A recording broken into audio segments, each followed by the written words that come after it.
देखु आम पुणी आनी देसी माछ है कोरांडी ताको पुटुड़ कर भजा है समस्ते खाइए देखते ये थोड़े भजा कर रखी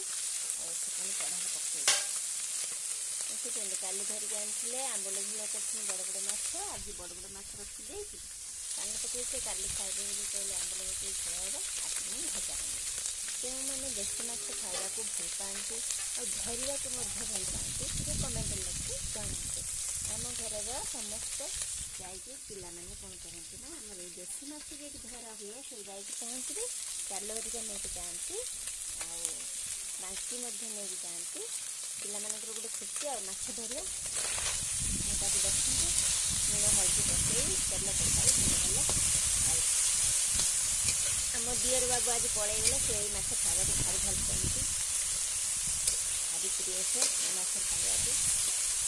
काली ताक बनई दिहला आज देखिए जो वीडियो बो पुणी माछ आनिच ना मो भाग्य नहीं सब गाँवली खाद्य खावा भारी भल पाए से आमर मनटा टे दुख हे तो मैंने देसी माछ खावा भल पाती कमेंट लिखि जनाते।